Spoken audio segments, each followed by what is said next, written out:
¿Por qué un Dios amoroso crearía a Satanás, la encarnación del mal? Esta pregunta ha intrigado a teólogos y filósofos durante siglos. Para comprender la magnitud de esta pregunta, debemos recurrir a la Biblia, específicamente al libro de Isaías, capítulo 14, versículos 12 al 15, y Ezequiel, capítulo 28, versículos 12 al 19. Estos versículos nos dan una idea del origen de Satanás, una vez un ser magnífico llamado Lucifer.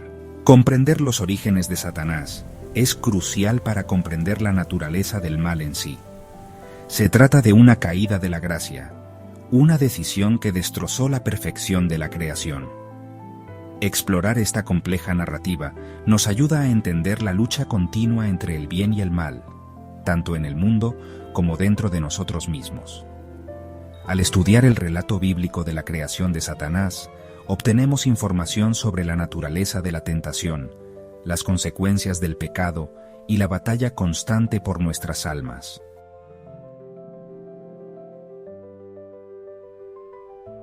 Al principio, no había oscuridad ni maldad, solo la gloria radiante de Dios. Y dentro de este esplendor divino, Dios creó a Lucifer, un ángel de belleza y sabiduría incomparables. Ezequiel, capítulo 28, versículo 13, lo describe adornado con piedras preciosas, sus movimientos acompañados por la música de panderetas y flautas. Lucifer era la estrella de la mañana, un ser de inmenso poder y esplendor. Residía en los reinos celestiales, disfrutando de la presencia divina. Lucifer era el modelo de perfección, un brillante ejemplo del poder creativo de Dios. Su historia, sin embargo, da un giro trágico. Los mismos dones que se le otorgaron, la brillantez, la belleza, el poder, se convierten en las semillas de su caída.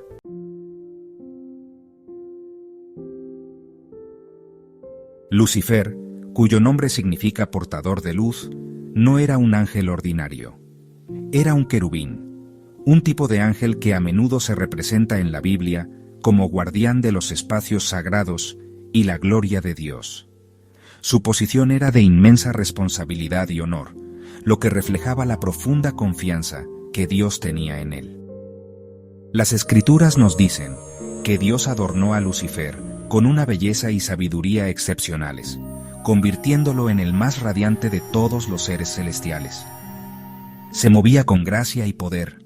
Su presencia irradiaba la esencia misma del amor de Dios. Imaginen un ser tan magnífico, tan cerca de lo divino, que su propia esencia reflejaba la luz divina. Su propósito era servir, guiar a otros ángeles para alabar a Dios y mantener el orden divino. Su resplandor iluminaba los cielos. Sus cantos de alabanza resonaban en las cortes celestiales.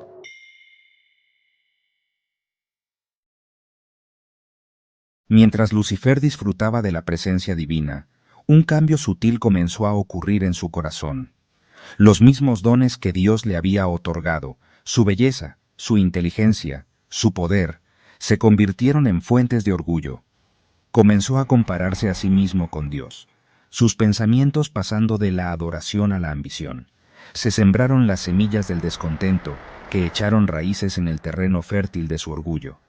Miró a sus compañeros ángeles y los vio como seres inferiores, su adoración un pálido reflejo de la adoración que creía merecer. La armonía que una vez definió su existencia comenzó a deshilacharse, reemplazada por una creciente sensación de derecho y una sed de algo más. Cuanto más se fijaba Lucifer en su propia brillantez, más distante parecía Dios. Anhelaba la adoración, el poder, la gloria que creía que le pertenecían por derecho.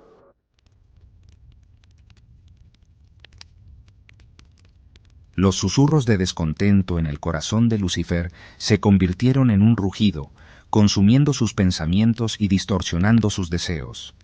Empezó a codiciar la adoración dirigida a Dios, creyendo que Él también era digno de tal adoración. La luz que una vez emanó de Él comenzó a parpadear, reemplazada por el brillo frío y duro de la ambición. Reunió a otros ángeles a su causa, prometiéndoles libertad de su percibida servidumbre a Dios. Pintó una imagen de un nuevo orden, uno en el que Él gobernaría de manera suprema, y sus seguidores compartirían su gloria. La sinfonía celestial, una vez armoniosa, se hizo añicos por las notas discordantes de la rebelión.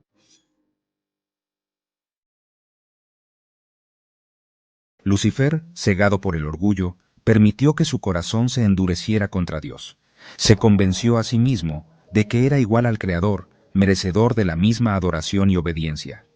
Esta creencia, una peligrosa distorsión de la verdad, marcó el nacimiento del pecado. Fue un rechazo a la autoridad de Dios, una declaración de independencia que desafió el mismo orden de la creación. Sus pensamientos, una vez llenos de alabanza y adoración, se consumieron con la autoimportancia y el deseo de poder absoluto. La luz que una vez emanó de él, un reflejo de la gloria de Dios, comenzó a atenuarse, reemplazada por las sombras de la envidia y el resentimiento. Este acto de desafío, este deseo de usurpar la autoridad de Dios, fue el primer pecado, la rebelión original que destrozó la perfección del reino celestial.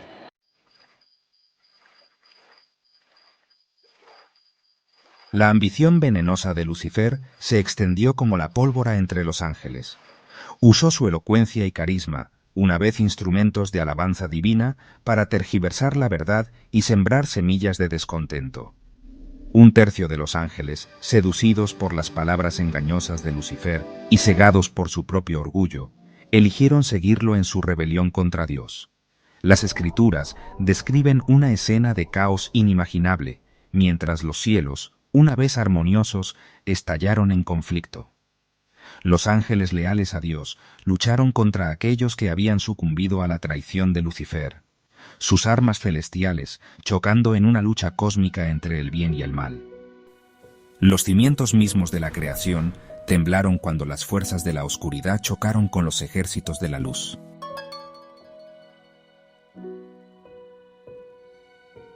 A pesar del poder de Lucifer y la gran cantidad de ángeles que se habían unido a su rebelión, no era rival para el Todopoderoso.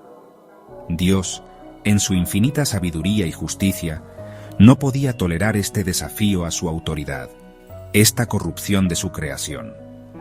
Las Escrituras describen una batalla decisiva, una confrontación final entre la luz y la oscuridad, en la que Lucifer y sus legiones fueron expulsados del cielo. Despojado de su antigua gloria y desterrado de la presencia de Dios, Lucifer se conoció como Satanás, el adversario. Su caída de la gracia fue completa, su belleza una vez radiante, marcada por la oscuridad que ahora lo consumía. Arrojados a la tierra, Satanás y sus demonios se convirtieron en gobernantes de un mundo caído, su influencia un recordatorio constante de las consecuencias del pecado y la rebelión.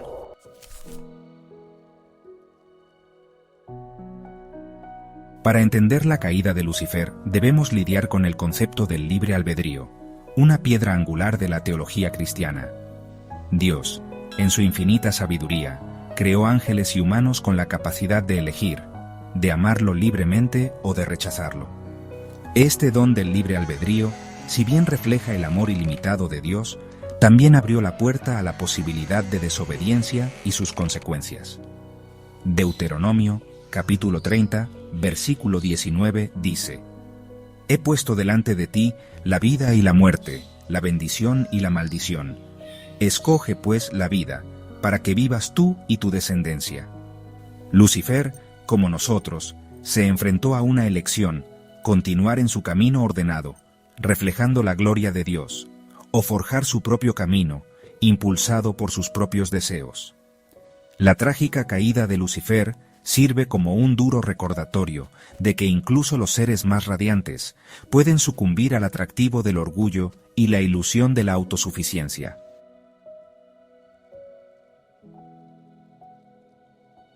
La rebelión de Lucifer no fue un resultado predeterminado, sino una consecuencia de su propia voluntad. Eligió elevarse por encima de Dios, buscar su propia gloria en lugar de reflejar la luz divina que se le otorgó. Este acto de desafío, nacido del orgullo y la sed de poder, tuvo implicaciones de gran alcance, no solo para él mismo, sino para todo el cosmos. Isaías capítulo 14, versículos 13 y 14, pintan una vívida imagen de la ambición de Lucifer. Tú que decías en tu corazón, subiré al cielo, en lo alto, junto a las estrellas de Dios, levantaré mi trono, y en el monte del testimonio me sentaré, a los lados del norte. Sobre las alturas de las nubes subiré, y seré semejante al Altísimo. Estos versículos revelan la profundidad del engaño de Lucifer, su creencia de que podía usurpar el mismísimo trono de Dios. Su elección tuvo un efecto dominó, destrozando la armonía del reino celestial y sumiendo a la creación en una batalla cósmica entre el bien y el mal.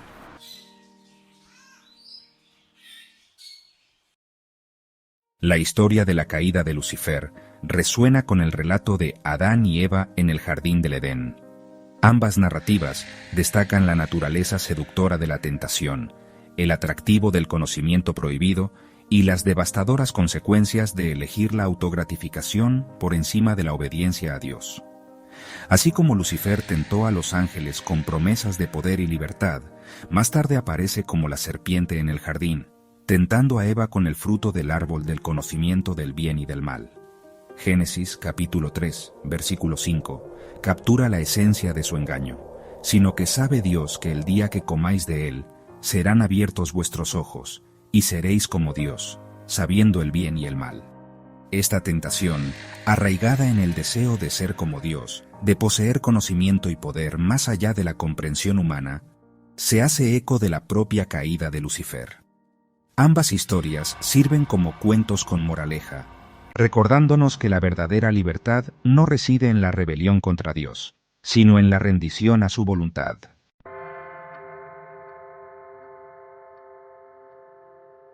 Expulsado del cielo, la naturaleza de Satanás se definió por la oposición a Dios y a todo lo que es bueno. Recorre la tierra buscando engañar, tentar y, en última instancia, separar a la humanidad de su Creador. La Biblia lo describe como un león rugiente que ronda buscando a quien devorar. Sus métodos son astutos, sus disfraces muchos, pero su objetivo final sigue siendo el mismo: descarriar las almas. Se aprovecha de nuestras debilidades, explotando nuestras dudas e inseguridades. Susurra mentiras, distorsionando nuestra percepción de Dios y de nosotros mismos. Nos tienta con placeres fugaces, ofreciendo versiones falsas de la verdadera alegría y plenitud que solo se encuentran en una relación con nuestro Creador. Sus tácticas son variadas, desde tentaciones sutiles hasta ataques directos a nuestra fe.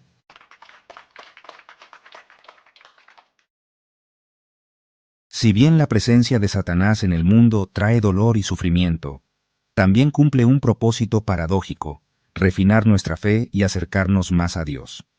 Así como un herrero usa el fuego para dar forma y fortalecer el metal, Dios usa las pruebas y las tentaciones para fortalecer nuestros espíritus. Santiago nos recuerda que las pruebas ponen a prueba nuestra fe, produciendo constancia y, en última instancia, conduciendo a la madurez espiritual. A través de la adversidad, aprendemos a confiar en la gracia de Dios, descubriendo profundidades de fuerza y resiliencia que nunca supimos que poseíamos. Cada tentación superada, cada desafío enfrentado con la ayuda de Dios, profundiza nuestra fe y fortalece nuestra determinación de resistir el mal. De esta manera, Satanás, el enemigo de nuestras almas, sin saberlo, se convierte en un instrumento de nuestro crecimiento espiritual.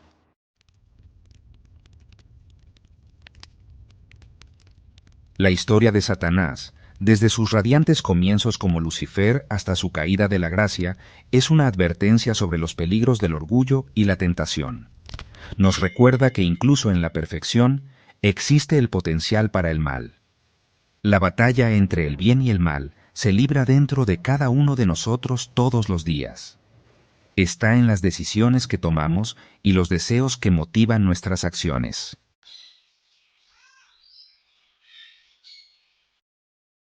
Aunque Satanás puede tentar y engañar, en última instancia, la elección sigue siendo nuestra. Podemos optar por seguir los pasos de Lucifer, permitiendo que el orgullo y la ambición dicten nuestro rumbo, o podemos optar por abrazar la humildad, buscar la guía de Dios y esforzarnos por vivir de acuerdo con su voluntad. La historia de Satanás, aunque trágica, ofrece un rayo de esperanza. Nos recuerda que incluso ante nuestros fracasos, el amor y la misericordia de Dios siempre están disponibles. Así como Dios extendió el perdón y la redención a Adán y Eva después de su desobediencia, nos ofrece la misma gracia a nosotros. A través de la fe en Jesucristo, podemos vencer el poder del pecado y las artimañas del enemigo. Su sacrificio en la cruz rompió las cadenas del pecado y la muerte, allanando el camino para que experimentemos la verdadera libertad y la vida eterna. La historia de Satanás, por lo tanto, no se trata solo de su caída, sino de nuestro potencial de redención. Es un llamado a recordar que no estamos definidos por nuestros errores, sino por el amor inquebrantable de Dios por nosotros. Es una invitación a alejarnos de la oscuridad y abrazar la luz, a elegir el amor sobre el odio, el perdón sobre la amargura y la humildad sobre el orgullo. Al tomar estas decisiones, no solo resistimos al mal, sino que nos convertimos en agentes de la gracia y la sanación de Dios en un mundo que necesita desesperadamente ambas cosas.